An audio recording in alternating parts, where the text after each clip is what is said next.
In today's hearing, congressional leaders are examining the complex intersection of disaster relief funding, agency oversight, and ICE reform. FEMA, the Coast Guard, and Secret Service are under scrutiny, with budget allocations and operational decisions in the spotlight. This session highlights not just policy choices, but the real-world consequences for families, frontline workers, and local communities. How should Congress balance these priorities in a high-stakes environment?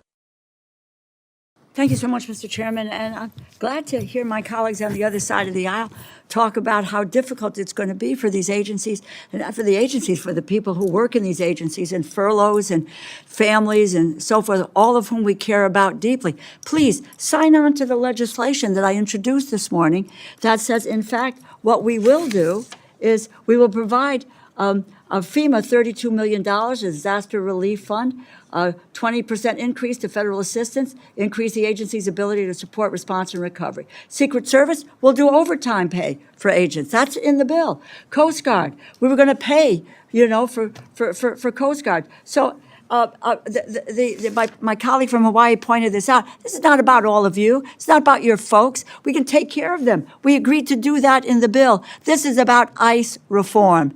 And I might add that, as I say, where is the secretary? My colleagues on the other side of the aisle need to know that during the shutdown, she bought 2 private jets, came out of the Coast Guard money. 2 private jets to fly all over the United States. Okay? So why wasn't that money used for Coast Guard and for the families there? And if there is, the other point needs to be made here is 47 days of training. And there's also a $50,000 signing bonus for folks in ICE. $50,000. Who's going to, and who are we recruiting? Who are we recruiting with those incentives? I said, if there is a shutdown, it will be the responsibility of Republican leadership. The public blamed you in the last go-round. They're going to blame you now because you want to take responsibility for what ICE is doing. You will bear that responsibility, and what the public feels about what's happening with ICE and CBP that are terrorizing U.S. citizens and beating up and harassing American citizens around the country. It is about reforming ICE. That is what this issue is about. Now, I want to ask a few questions of FEMA, if I might. First of all, I wish my colleagues had been so vocal in the spring, and so vocal during the shutdown about all of the difficulties that your folks were having. They were not very vocal about that. And they did not speak up. Secretary Noem was brave enough to appear before us last May. Where is she now? And I asked her if President Trump was planning to eliminate FEMA, and she replied, and this was a quote, "FEMA, as it exists today, should be eliminated." I told you my story about the senior official who came, who then was summarily fired. To Administrator Phillips, do you think FEMA should be eliminated? I think that Secretary Noem and President Trump have made clear that they believe that FEMA needs specific and detailed transformation. Okay. And I not only concur with that, but they asked me to come here and implement that. Okay. We're working through it since I've been here, or since I've been at FEMA. We've done, let's see, three major declarations. You answered my question. So let me go on. You may have to, the actions under Secretary Noem's tell a different story. FEMA's tried to cancel billions of dollars in grants for communities across this country. $4 billion in BRIC, building resilience infrastructure in communities, been promised to communities like mine. In my district, cancellation of a BRIC program has jeopardized $25 million that New Haven was awarded to protect our downtown against damage from flooding as we face increasingly serious storms. In Crisfield, Maryland, not far from here, $36 million lost in flood protection initiative with a town budget of only $4 million. A quote, "We're pretty much devastated. Without this, we know that we will be in a really bad position to protect our citizens, protect our property, protect our community, really to protect our way of life." A coalition of 20 states filed suit against the administration over its decision to shut down BRIC. December 11th, a federal judge in Massachusetts ruled that the administration cannot terminate the BRIC program or redistribute its money for other purposes. FEMA still has not restored funding for the BRIC projects. The discussion around FEMA's funding and the BRIC program exposes a central tension between administrative control and community needs. While leadership argues for agency restructuring and oversight, local governments face delays that could compromise disaster preparedness. Courts have already intervened to enforce promised funding, illustrating the legal checks on executive decisions. Viewers should consider the broader implications. How much weight should political priorities carry when disaster relief is at stake? And does public perception, shaped by rhetoric and media coverage, influence how efficiently these agencies operate? This is where policy meets practical consequence. Program directly supports strengthening communities across all 50 states. When will FEMA comply with the court orders to restore the BRIC program? And why has the administration not approved hazardous mitigation funding for any disaster since last March?